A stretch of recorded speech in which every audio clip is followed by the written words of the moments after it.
Ika beto kuvanda beto kusambila. Jaka nzambi tata beto na mazulu. Inatangu yai beto zola kuvutula matondo na nge fumu ya beto.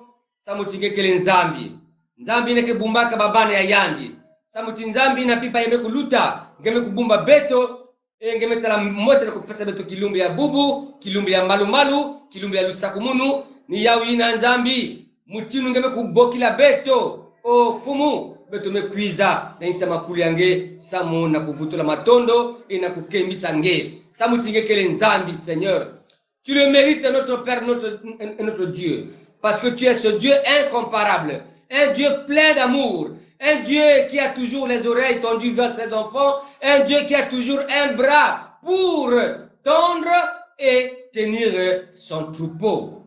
Nzambi bikati na tangu yai mutunu beto mekuyonzama na kumbu ya nge mosi kuvanda mutu atete fomo samuti beto zolati nge vanda alpha nge vanda omega na lukutukunu yai bieka beto nyonso nzambi samuti beto kuvanda isi ya lusakumunu yange na kumbu wa Yesu Kristo ina kele fomo na mvulusi ya beto ngeme kuzaba beto babantu. Seigneur, mutu na mutu ya imbi ya yandi mutu masumu ya yandi nzambi bikati nge kulevo kila beto nge sukula beto nge verisa beto samuti beto kuvanda. Seigneur, bayina bakira kukenzola na meso ya nge bika nge mvanda na mbatukunu tena sukunu na lukutukunu yai na kumbi ya tata na ya mwana na ya peve ya longo. Amen. Amen. Amen.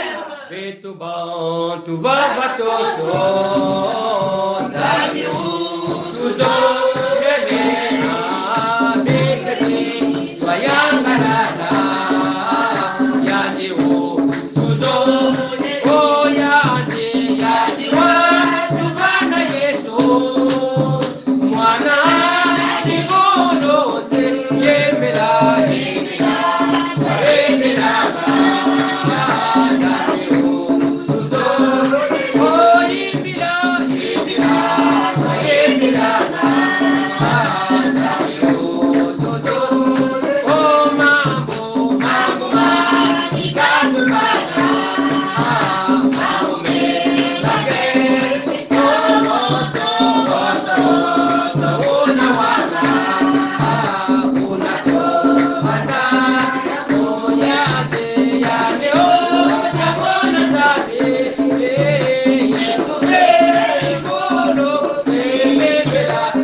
yai tata na mama nge kubaka ki biblia yange tufungula mukanda ya Yosua Josué chapitre 14 les 4 premiers versets.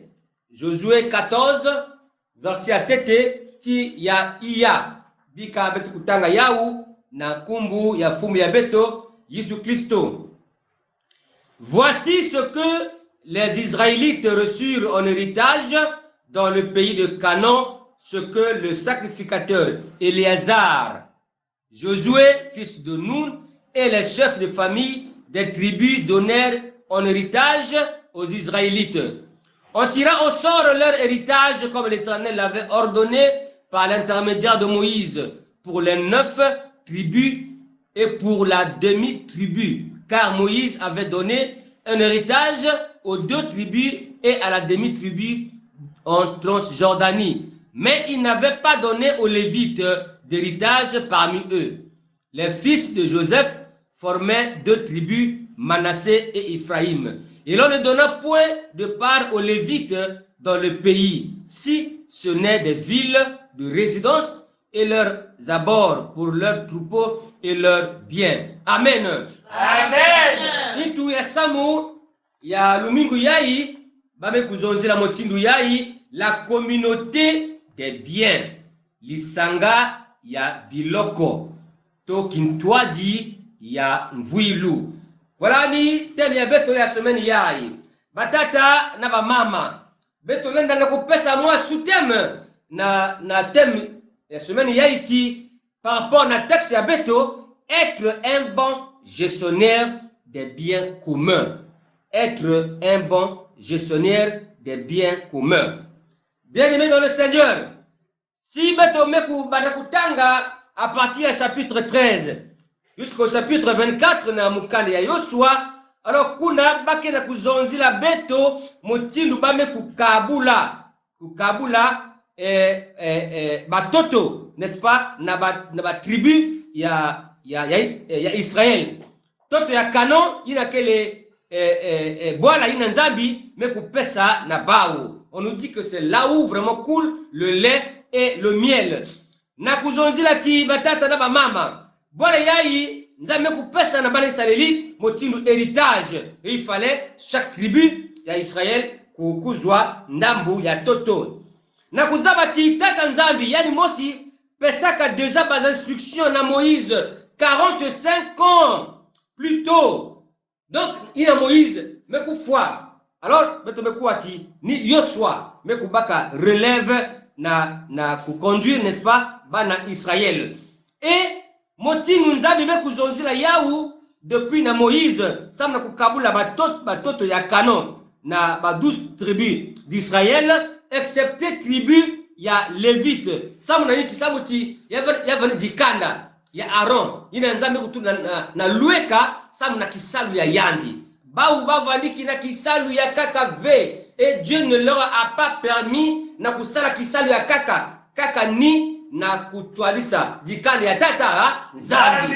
Ba mambu nyonso ya sacrifice, ba mambu nyonso ya kulombila masumu, si Israélite kena mambu yekena ta yawu nesika na Aaron na babane ya. Donc nzambe kupesa bawu toto ve ndema toto ve samuti obasala bilanga ve mutindu ba bisielo bubu yayi ya dibundu ya sangwambote. L'église n'a pas permis na ba serviteur kusala kisala kaka. Donc bakele kuna permanent que depuis sukatina kokila kaka ni kisalu na kuyamba babane ya tata nzambi. Voilà, il a vandiki na kisalu ya Aaron na babane ya yandi.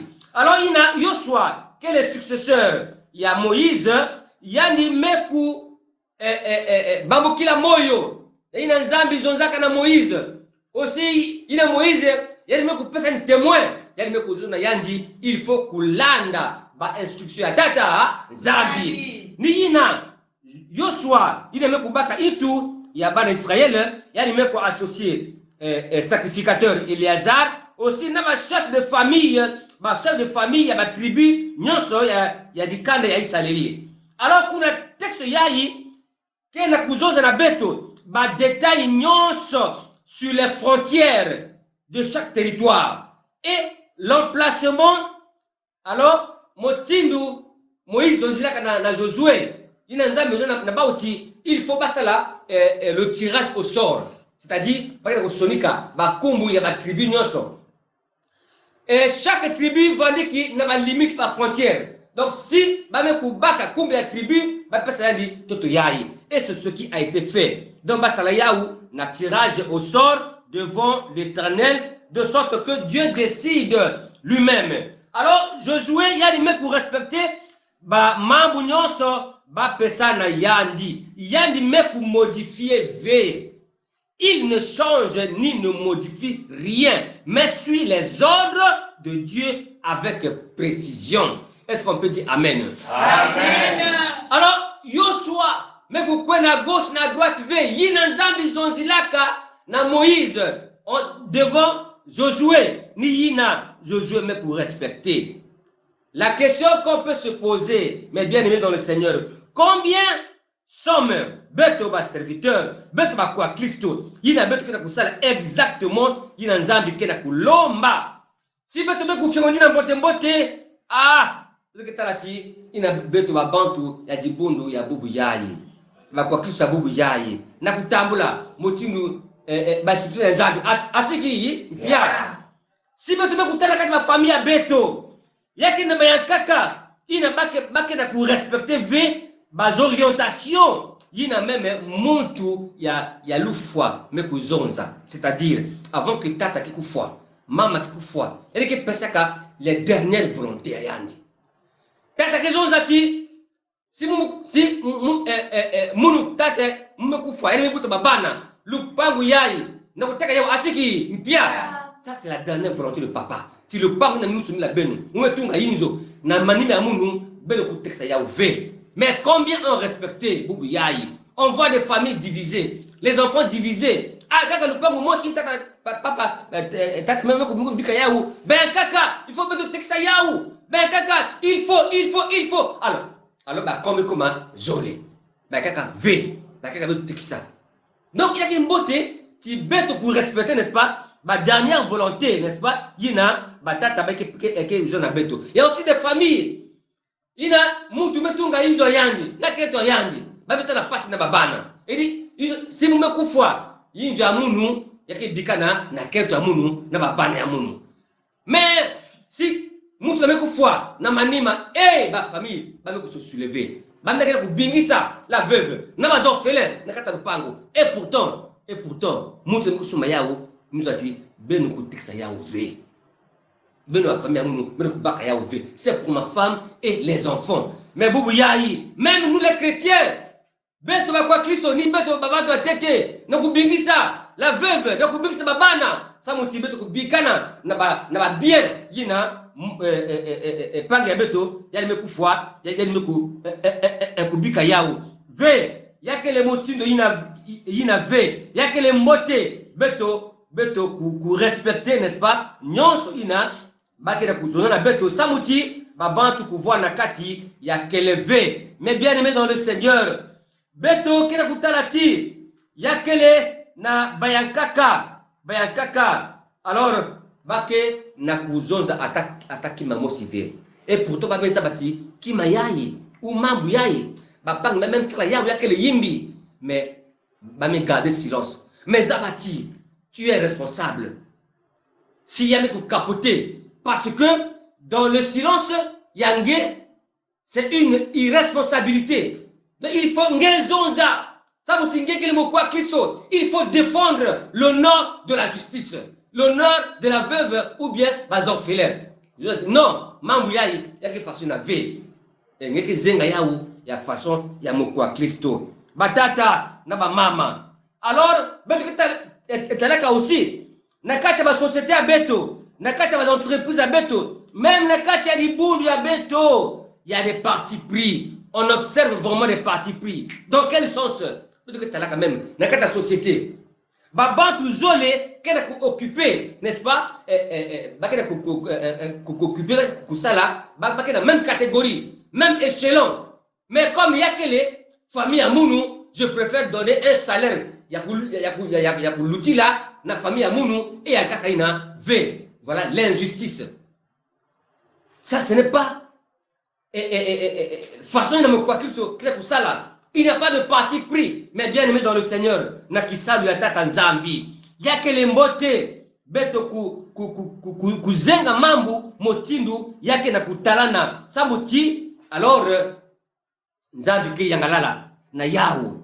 Et aussi, beto kena kutala aussi na kati na bayinzo ya beto, na bayinzo ya beto, il y a des mamans, il y a des papas, il y a des kena babana, il y a yandi na babana, peut-être il y a une famille, mais la kusuma babima, on voit que bakena ku privilégier babana ya bao par rapport à babana ina bakena ku élever bao. Ça se fait, ça se vit dans nos familles. Or, il y a que les mbote. Nous avons là vraiment, c'est-à-dire, le partage doit être vraiment équitable. Équitable. Ça me dit, babantu nyonga nakati natima be. Cependant, peut-être dit Josué, ken na kulasi na beto, exemple, il y a mbote. Il y a mbote. Il y a le ba instruction et il agit en bon intendant ou administrateur. Raison pour laquelle le partage de cet héritage s'est fait sans entraîner des conséquences fâcheuses, ou des tensions, ou encore jalousie, ou encore colère. Donc ça m'a évité. Ça m'a dit Nzambi, mais les gens qui ont bâti la béto à Bantu. Et nous avons fait, tribu aussi, non. Dieu a donné des frontières, des limites exactes. Na tribu nyonso. Oh, il y a des gens qui nous parlent, il y a des gens qui nous parlent, il y a des gens qui nous parlent, moi aussi, samna kuleta zula ya tata nzambi batata na bamama yakele mbote si beto mekuwa njinga ya nzambi beto kusala mochindu yani mosikele kuzuna beto samuti si beto ke na se comporter na bon gestionnaire na babima ya beto alors beto ke vanda na kati ya kijunu na kijunu. Donc pour éviter des jalousies, pour éviter des querelles, pour éviter alors la haine na kati ya jikanda ya kele mbote beto ça la partage ya bien. Parce que si dans la famille, comme je l'ai dit, on a manqué, il y a que maman et kaka, ou papa kaka, c'est au sumba, na l'heure, il y a ma fête, bah qui se m'a babi mais en beauté, il y a ban ya bao. Et il y a moi Zulu, il y a ben kaka. Alors il a dit, baba na kinyonga, hein, parce que ce n'est pas mon père, c'est pas parce que il y a que maman ya mounou c'est pour kaka mounou kaka ni yai.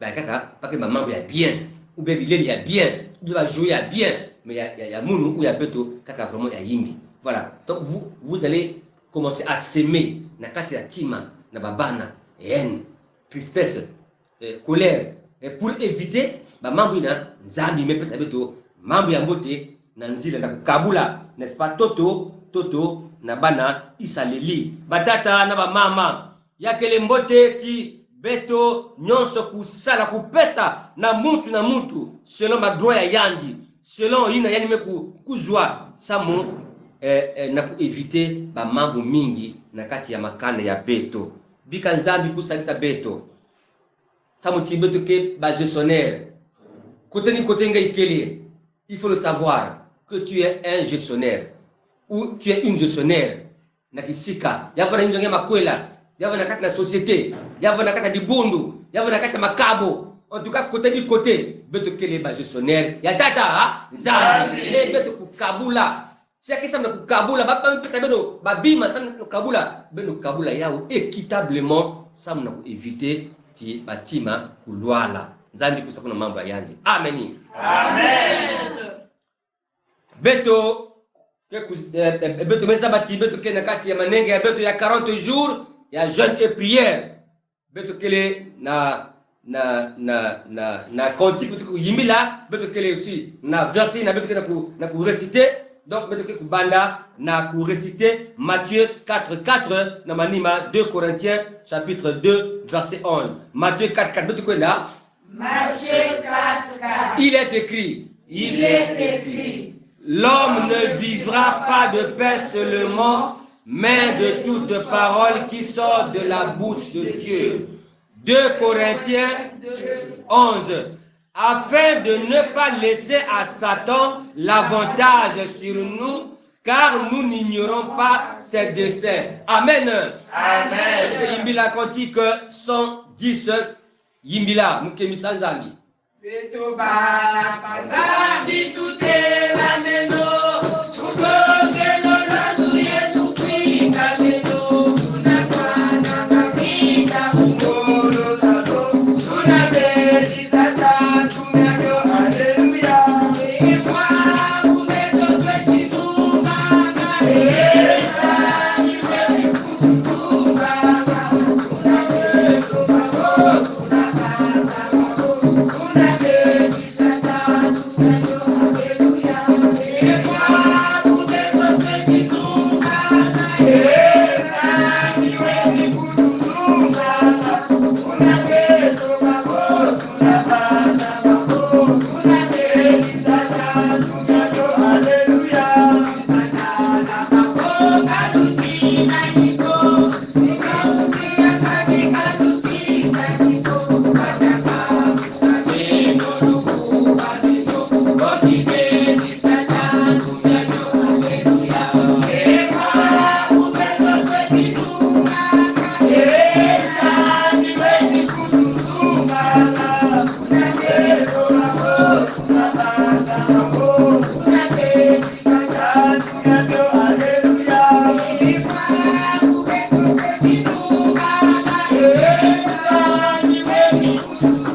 beto commence kukota samu na kulakisa na nzambi en tout cas ba pasi ya beto na kuzimana veti beto kena kati ya manenga ya 40 jours de jeûne et prière samu na kulakisa na nzambi ba bizitu ya beto samu na kudila na tagita nzambi pange ya munu yina ngeke na kuwa munu meme na bola nzenza ubi awa na Kongo awa na paroisse beto mayangi tangu mekulunga ina beto kena kulakisa na Yesu Kristo. Alors singezola fukama nge fukama ngezola telama nge telama ngezola vwana nge vwanda na tangu yai yekola bizitu yange na sika ya tita nzambi bika beto kusambila nzambi tata beto na mazulu kembo na masika kanangesa mutingekele nzambi ya bimangu tata nzambi ya pamba ve ngeme kubokila beto nokota beto na kati ya manenga ya Seigneur 40 jours ya jeûne et prière oh Yesu nina beto mekulomba na ngeti ngemosi kutwalisa beto ngemosi kuvana beto fumu na babilungu yai Yesu Kristo beto jila kusambila samu na inza muvimba nzambi beto kuwa chikuna na Ukraine yakele na guerre na la Russie bikati nzambi namuna maboka yange kusimba bafumu samuti fumu mambo ya kumanisa samuti beto kutambula kijunu na kusambila nge kusala kisalu yange tata nzambi kozimba na be bwala beto Kongo kozimba na ve dibundu ya beto ya sangwa mbote kozimba na ve Seigneur bakwa Kristo nyonso isa movimba bikati tata ngemosi kusalita beto ngemosi fumu kutoleta kizungu ya beto ngemosi fumu kunwana na isike ya mutu na mutu samuti na beto mosi beto kita kulenda ve fumu ngemezaba pange ya munu na mambo yake na yandi na kati na tima ba mambo mingi fumu ina yake na beto na kati batima ina kena kukwamisa beto na luzungi ya beto tata beto nzambi na mazulu na tangu yai beto meku yekola bazuti ya beto mole ya beto na maboke yange ngemosi fumu kutwalisa ngemosi fumu kuagir ngemosi fumu kunwana samuti na beto mosi nzambi beto kelenda ve nzambi yavana mambo ya bimbevo yavana mambo ya badossier yavana mambo ya commerce yavana mambo Seigneur ya bas affaires yavana mambo fumu ya bas études yavana l'école yavana mambo fumu ya beto na ba voyage na bole ya nzenza nzambi tita beto na mazulu ngemosi zoza ngemosi fumu salisa ngemosi nzambi yibika ba mambo nyonso Seigneur ba mambo ya kaka mambo ya mbutulu kele mpasi mambo ya makwela fumu kele otana ve oh nzambi kizingu meko ma bloqué na mena tangu ya Seigneur pendant ces 40 jours de jeûne et prière nzambi sala nzambi zonza bikati maboke ngalu lendo ya kusimba mosi na mosi samna kubasisa ba peve nyonsa yimbi ya ba blocage Seigneur oh Yesu matondo samutingike zimana kave babane yange ba meme yange bikati beto nyonso kuvanda na insi Seigneur ya pouvoir yange na autorité yange matondo tata ya pamba ve ngimebokila beto kukota na kati na manenga yai beto kena kimino fumu na kivuvuti ngeke sala ya makirika ngeme kubanda kusala imeni ina beto ke manisa fumu nenga yai nzambi mutu na mutu ketambula ya yanji mutindo ngeke zenga na kizinga ya beto bika ngemosi kuyamba Seigneur baza tonsa beto nyonso samuti ngepesa mvutu ina melunga na kati na kizingu ya beto na kumbu ya tata na ya mwana na ya mpevi ya longo ni motindo ina beto mekulombela yao amen ngeye fumu eto Nzambi yeto ufweni mutabula kembo yenji tusu yelulendo kadingeyo wasema ya byosono mujambu ja lusolo lwaku lyakala yebyasemwa amen bika itambula lusa 19 nzambi bika lemvo ya fumu ya beto Yesu Kristo zola ya nzambi tata na kiyenge ya mpevi ya longo kukwenda na beno nyonso kusalisa mosi na beno na makanda ya beno banda bubu tiba tangu nyonso na kumbu ya tata na ya mwana na ya mpevi ya longo amen Amen. yeah. Yeah.